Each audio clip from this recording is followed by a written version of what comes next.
Single dad skipped his blind date at a cafe until she revealed she was the love he lost years ago. Before we continue, please tell us, where in the world are you tuning in from? We love seeing how far our stories travel.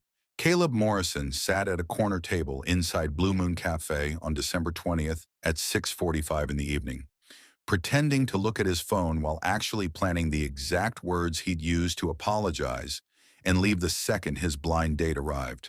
And he'd already decided on, "I'm so sorry, but there's a family emergency with my daughter," because nobody could argue with a kid crisis, and it gave him a clean exit without looking like a complete jerk. The thing was, his 8-year-old daughter, Ruby, had made him pinky promise that morning that he'd at least show up and sit down before bailing. And Caleb took pinky promises seriously even when they were manipulated out of him by a third grader who'd been colluding with his best friend Jason for weeks to get him back into the dating world. He'd arrived 15 minutes early specifically so he could scope out the exits and sit facing the door. His coffee was already half gone from nervous drinking, and he was checking his watch for the third time in 2 minutes when a woman's voice right next to his table said, "Caleb Morrison? You actually came. I honestly wasn't sure you would." Caleb's head snapped up so fast his neck cracked, and he found himself looking at a woman who'd somehow appeared without him noticing. And she was standing there with this tentative smile, holding a coat over her arm, and looking at him with eyes that made his entire brain stutter to a stop, because something about those eyes felt like coming home and being punched in the gut at the exact same time. She slid into the seat across from him before he could stand up or stick to his escape plan, and Caleb opened his mouth to deliver his rehearsed excuse. But what came out instead was, "I'm sorry, have we met before?" Because there was something so familiar about her face that his brain was screaming recognition but couldn't quite land on why. The woman's smile got sadder, and she set her coat on the seat beside her and said, "You could say that, but it's been a long time. You look good, Caleb. You've barely changed at all." And her voice did that thing again, where it crawled under his skin and lit up memories he couldn't quite grasp. Here's the thing about Caleb's life for the past 3 years, since his wife Lindsay died from a sudden illness that took her in 6 weeks flat. Everyone kept telling him he needed to move on and start dating again and find happiness. But what nobody understood was that the woman he'd actually wanted to spend his life with had disappeared 13 years ago without a single word of explanation. Her name was Mira Chen, and they'd been together since high school, planning to get engaged, talking about forever, and then one day she was just gone, like she'd never existed. And her parents told him she'd moved to China and blocked his number and wanted nothing to do with him ever again.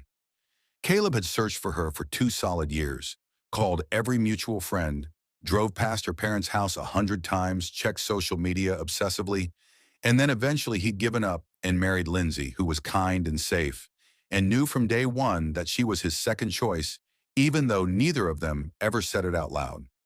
Now he was sitting across from a stranger who felt like a ghost, and she was asking him about his photography business like she knew he owned a studio, mentioning Ruby by name like she'd done research, and casually dropping references to places around Seattle that only locals would know. She said her name was M, which Caleb thought was the weirdest thing he'd heard all week, and when he asked, "Just the letter M, that's it?" she smiled and said, "For now, until you figure it out on your own." Jason thought it would be fun to keep things mysterious, and Caleb made a mental note to absolutely murder his best friend for whatever game this was. They talked for 20 minutes about surface-level stuff, but the whole time Caleb's brain was running through every woman he'd ever known trying to place her, and she kept dropping these tiny details that felt personal, like when she mentioned Lincoln High School and the oak tree behind the football field. Caleb set down his coffee cup hard enough that it clattered and said, "How do you know about that tree? That's really specific." And the woman who called herself M looked him straight in the eyes and said, "Because we carved our initials there in October of 2009. You had a red Swiss Army knife you'd gotten for your birthday, and it took us 20 minutes because the bark was tougher than we thought it would be." The bottom dropped out of Caleb's stomach, and he stared at her face, really studying it this time. The shape of her eyes and the way she tilted her head, and that small scar above her left eyebrow. And his voice came out barely above a whisper when he said, "Mira?" She started crying immediately. tears just streaming down her face, and she nodded and said, "You remember me. I wasn't sure you would. I look different now. I lost a lot of weight and changed my hair. And it's been 13 years." And Caleb stood up so fast his chair scraped loud across the floor, and every single person in the cafe turned to look at them. His voice was way too loud when he said, "You're Mira. Mira Chen? You disappeared 13 years ago without saying goodbye. Your parents said you moved to China and wanted nothing to do with me. I looked for you for 2 years, and now you're sitting here like this is some kind of cute reunion?" Mira was full on sobbing now, and she said, "Caleb, please sit down. Please let me explain everything. It's not what you think." But Caleb couldn't sit down because his legs were shaking, and his hands were shaking, and his entire world was tilting sideways. He said, "Explain what exactly? That you ghosted me completely? That you let me think you didn't love me anymore? That I married someone else because I thought you were gone forever?" And Mira stood up too and reached for his hand and said, "My parents lied to you. I never went to China. I never blocked you. They threw me out and cut off all contact, and I tried to find you for years, but you'd moved and changed your number." Caleb pulled his hand back and said, "Where were you then, if you were trying so hard to find me? Where the hell were you?" And Mira took this shaky breath, and her voice cracked when she said, "I was in Portland raising our son." The cafe went completely silent, like everyone had stopped breathing at the same time. And Caleb heard the words, but they weren't making sense in his brain. And he said, "What are you talking about? What son?" Mira wiped her face with her hands and said, "I was pregnant when my parents kicked me out. I found out 2 weeks after you last saw me. I was 23 years old and pregnant with your baby and completely alone." Caleb's brain was doing math he didn't want it to do. 13 years ago minus 9 months. And he said, "You're telling me I have a kid, a child? How old?" And Mira's voice was steady, even though she was still crying, when she said, "He's 12 years old. His name is Ethan. And he looks exactly like you. Same eyes, same smile, same everything." Caleb sat down hard like someone had cut his strings, and he put his head in his hands and said, "I have a 12-year-old son that I've never met. You kept my child from me for 12 years. And Mira sat down across from him and said, "I tried everything to find you, Caleb. I spent years searching, but your parents had moved to Florida, and you'd gone to college in California and changed your phone number. And every time I tried to contact you through mutual friends, my parents intercepted it." The woman at the table next to them was openly staring, and the barista had stopped making drinks to watch. And Caleb looked up at Mira and saw the woman he'd loved more than breathing, sitting there telling him she'd had his baby alone and raised their son without him. He stood up again and grabbed his coat and said, "I can't do this right now. This is too much. I need to think." And Mira said, "Caleb, please. Ethan wants to meet you. He's wanted to know his father his whole life." But Caleb was already walking toward the door, because if he stayed one more second, he was going to completely break down in front of a room full of strangers. He pushed through the exit into the cold December night and stood on the sidewalk trying to remember how to breathe. And behind him through the cafe window, he could see Mira sitting alone at their table, with her face in her hands, crying. And Caleb's phone was buzzing in his pocket with texts, probably from Jason, but he couldn't look at it because the woman he'd never stopped loving had just told him they had a son together, and his entire life had just exploded into a million pieces. Caleb drove around Seattle for 3 hours that night because he couldn't go home and face Ruby while his brain was actively short-circuiting, and around 10 o'clock, he finally called Jason. And the second his best friend answered, Caleb said, "You set this up, you knew it was Mira, and you ambushed me in public. What the hell were you thinking?" Jason's voice was calm in that infuriating way he got when he knew he was right, and said, "She found me 2 months ago, man. Tracked me down through LinkedIn, and she told me everything about the baby, about her parents, about trying to find you for years. And yeah, I set it up because you deserve to know you have a son." Caleb's hands were gripping the steering wheel so hard his knuckles were white, and he said, "You should have told me. You should have warned me instead of letting me walk into that blind. Do you have any idea what it felt like to hear that I have a 12-year-old kid I've never met?" Jason was quiet for a second and then said, "Would you have gone if I'd told you it was her, be honest? Would you have shown up if you knew?" And Caleb opened his mouth to say yes, but the word wouldn't come out because they both knew the answer was absolutely not.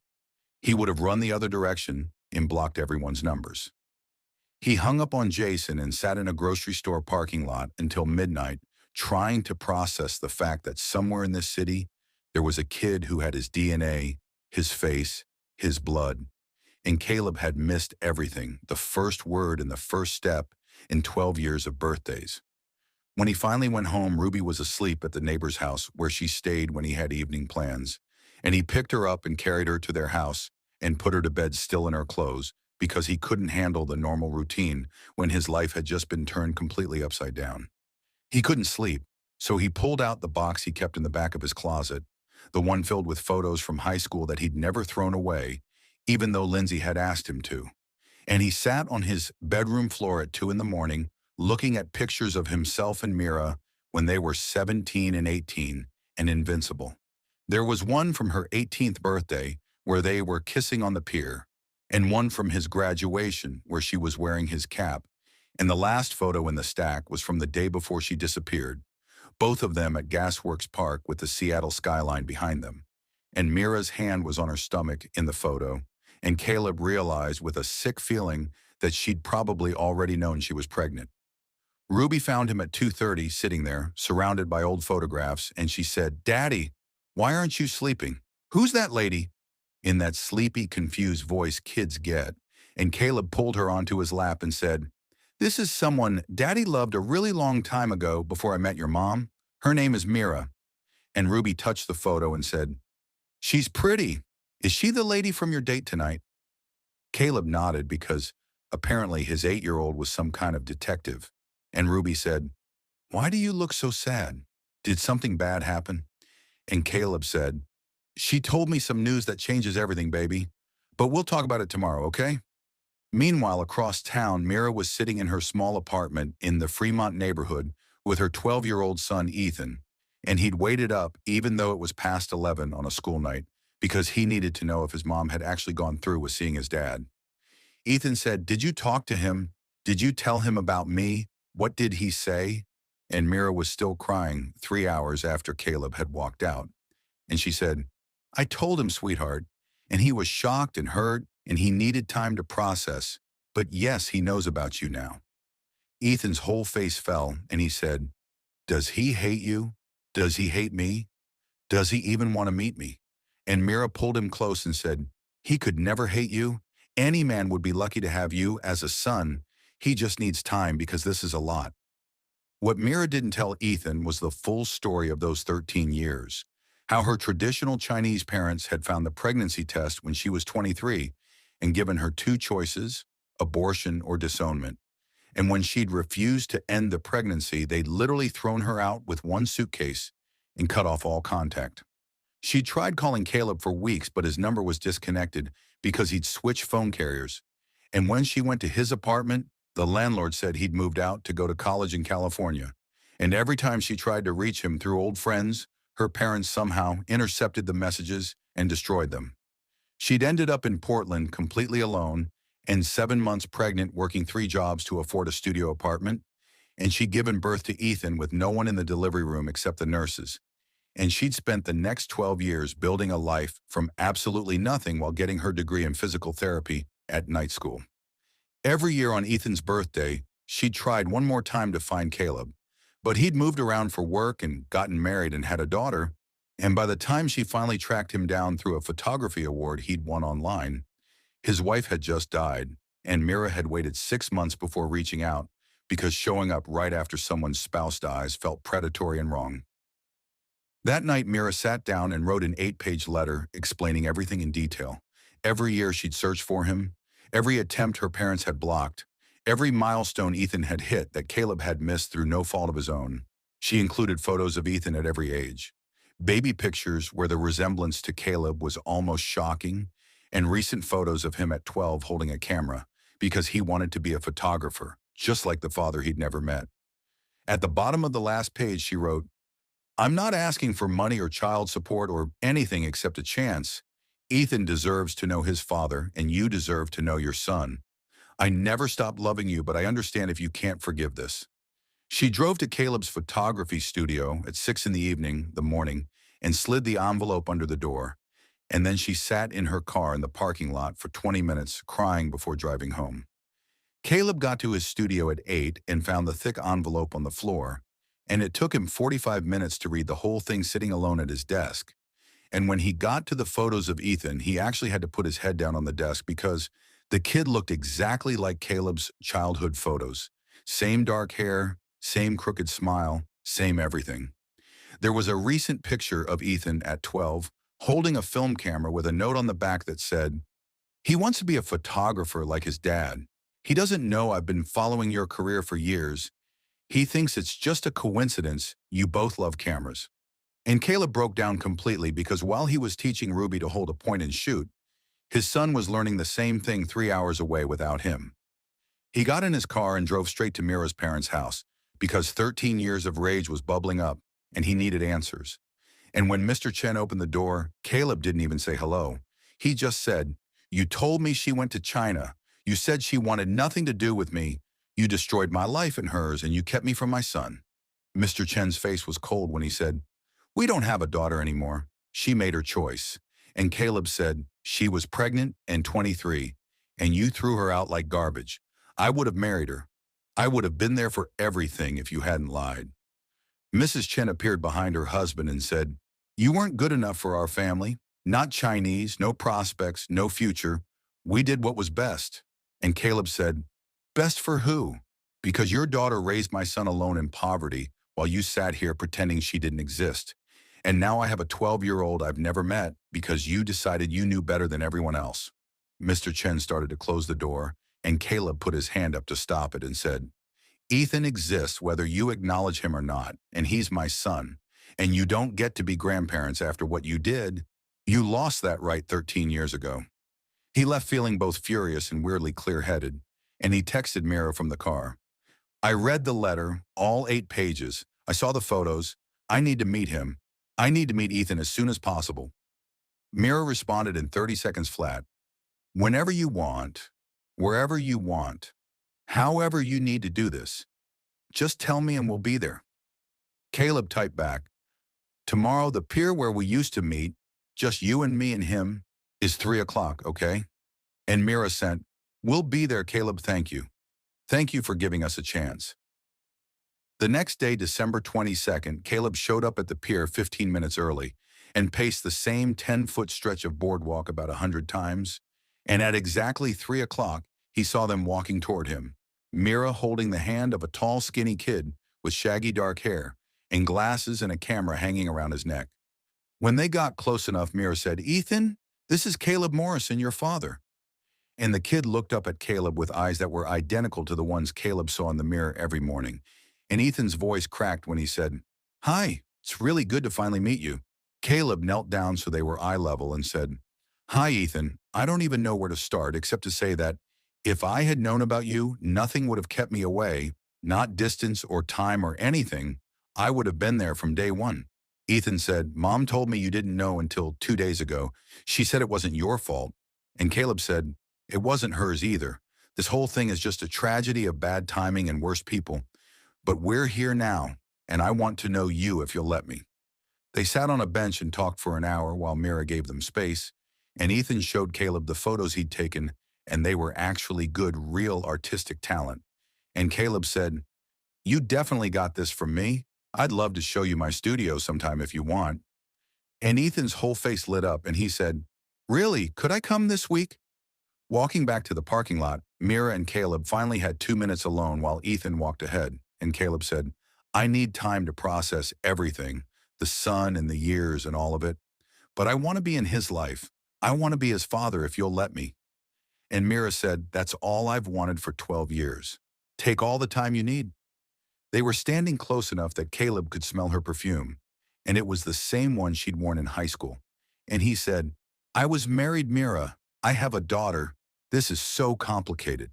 And she said, "I know, I'm not expecting anything from you except letting Ethan have his dad." And they were inches apart, and the pull between them was magnetic. And they almost kissed, but Caleb stepped back and said, "I can't, not yet. Too much has happened too fast." And Mira nodded, and they walked away in opposite directions, both wanting what they couldn't have yet. Between January and March, Caleb and Ethan met up every single week, sometimes twice a week when Caleb could make the drive to Portland. And they'd grab coffee or walk around with cameras or just sit in Caleb's studio, talking about photography and life and everything Caleb had missed. Ruby met Ethan in late January, and her reaction was literally jumping up and down, screaming, "I have a big brother. I always wanted a big brother. This is the best thing ever." While Ethan stood there looking overwhelmed but happy, and within an hour they were best friends with Ruby, showing him all her art projects, and Ethan being patient and sweet in a way that made Caleb's chest hurt with pride. The DNA test came back in February as a legal formality, and it said 99.9% match. And Caleb filed for joint custody, and Mira agreed immediately without lawyers or fighting, because all she'd ever wanted was for Ethan to have his father. They were co-parenting like professionals, keeping everything polite and scheduled and carefully distant. But every time they saw each other to exchange Ethan, there was this moment where their eyes would meet, and the air between them would get heavy with everything they weren't saying. Everything fell apart in late March when Lindsay's mother, Darlene, found out about Ethan from a mutual friend who'd seen Caleb and the kid together at a coffee shop. And she showed up at Caleb's house absolutely furious, saying, "You have a secret child with an old girlfriend, and you didn't think to mention this? My daughter's been gone 3 years, and you're already playing house with your high school sweetheart?" Caleb tried to explain that he hadn't known about Ethan until December, that none of this was planned. But Darlene was on a roll and said, "Lindsay raised Ruby while you were pining for some girl who abandoned you, and now you're what? Just erasing her memory, replacing her with this woman and her kid." Ruby heard the whole thing from upstairs and came running down crying. And Mira was there picking up Ethan and heard every word, and she quietly collected her son and left without saying anything, but Caleb saw the devastation on her face. That night, Mira texted him, "Maybe we should pull back for Ruby's sake.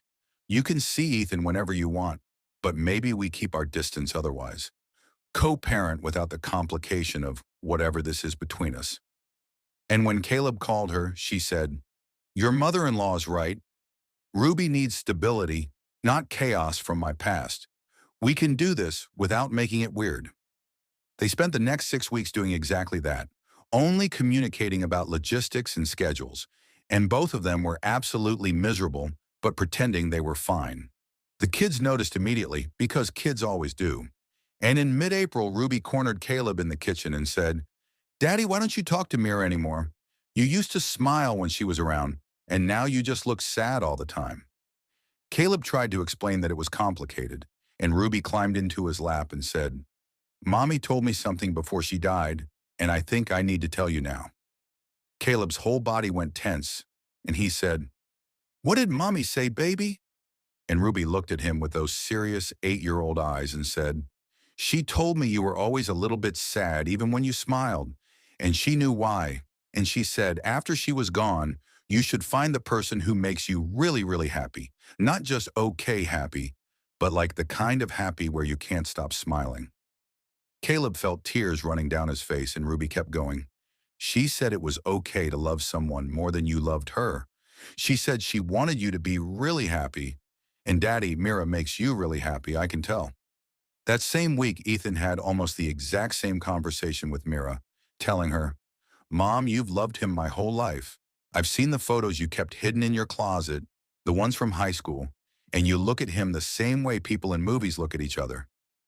Mira tried to say it was complicated, but Ethan said, "I'm 12, not stupid," and Ruby and I talked. "We want to be a real family, not just pieces of a family, but actually whole. And you have to fix this because you taught me to be brave, so now you need to be brave too." On April 15th at 10 o'clock at night, Caleb showed up at Mira's apartment without calling first. And Ethan answered the door and said, "Oh, thank God you're here. She's in her room crying again, has been for like an hour. Go fix it, please," and then disappeared to his own room. Caleb knocked on Mira's bedroom door, and she opened it with red eyes and said, "Caleb, what are you doing here?" And he said, "I've been an idiot. I've been punishing you for something that wasn't your fault. You were 23 and pregnant and disowned, and you did what you had to do to survive." He kept going before she could interrupt. I married Lindsay knowing she wasn't you, and that wasn't fair to her, but she knew, she told Ruby before she died, that I should find real love, that she wanted me to be really happy, not just going through the motions. And Mira, you're that love. You've always been that love, even when I tried to pretend you weren't. Mira was crying and said, 13 years, Caleb. How do we get past that? How do we just pick up like nothing happened? And Caleb said, we don't pick up where we left off. We start new. We build something better with everything we've learned. And we do it together because I'm done pretending I don't want this. He kissed her right there in her doorway, and it was desperate and perfect, and 13 years overdue. And when they came up for air, Mira said, what about your in-laws? What about Ruby's stability? And Caleb said, you are Ruby's stability, you and Ethan. We're a family. We've always been a family, we just lost each other for a while, and I'm not losing you again. They spent that whole night talking about everything, about the years apart and the guilt they'd both carried, and how to blend their families without erasing Lindsay's memory or the pain they'd both survived. 6 months later in October, Caleb planned a family camping trip to the same pier where he and Mira had first fallen in love back in high school. And at sunset, with the water turning gold behind them, he got down on one knee while Ruby and Ethan held a sign that said, "Say yes, Mom," in glitter letters. Caleb said, Mira Chen, I lost you once and spent 13 years as half a person. Finding you again taught me that real love doesn't fade. It just waits. Will you marry me for real this time? Make us a complete family like we were always supposed to be. And Mira was sobbing so hard she could barely say, yes, I never stopped being yours. Yes, yes, yes. They got married the following spring in a small ceremony at a garden venue with about 40 people. And Ruby was the flower girl taking her job incredibly seriously. And Ethan was Caleb's best man, standing up there in a suit, looking so grown up, it made Mira cry before the ceremony even started. Darlene came and gave a grudging blessing, and she pulled Caleb aside before the ceremony and said, Lindsay would want you happy, truly happy. I see that now, and I'm sorry for making it harder. Caleb's vows destroyed everyone. When he said, you were my first love and my lost love, and now my forever love, 13 years apart taught me that some souls are meant to find each other, no matter what stands in the way. And Mira's vows were, you were worth waiting for, worth never giving up on. Our son is proof that love creates miracles even when we're separated. 2 years later, they were all back at Blue Moon Café, sitting at the same table where everything had started. And they had a new baby daughter in a high chair between them. And Ethan, who was 15 now, said, Dad, remember when you were planning to bail on that blind date? And Caleb laughed and said, best decision I almost made. Walking out of here that first night was the dumbest thing I ever did. Ruby, who was 11, said, but you came back, and now we're all together like we were supposed to be from the beginning.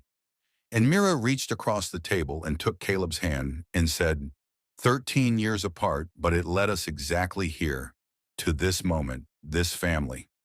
Sometimes the love you lost isn't gone. It's just waiting for the right moment to come back. Caleb thought Mira had abandoned him, and she thought he'd moved on. And 13 years of separation and a son raised alone, and a marriage built on grief happened. But real love doesn't have an expiration date. It just gets stronger while it waits. Second chances are real, forgiveness is powerful, and the family you're meant to have will find a way to come together no matter how many years or miles stand in the way. If you're still holding on to someone from your past, maybe there's a reason. If someone disappeared from your life, maybe there's a story you don't know yet. It's never too late to find your way back to where you belong. Hit that subscribe button if this reminded you that fate has a plan even when we can't see it, and share this with someone who believes in second chances and love that survives everything. Thanks so much for being here with us today. And remember, your story isn't over until you say it is.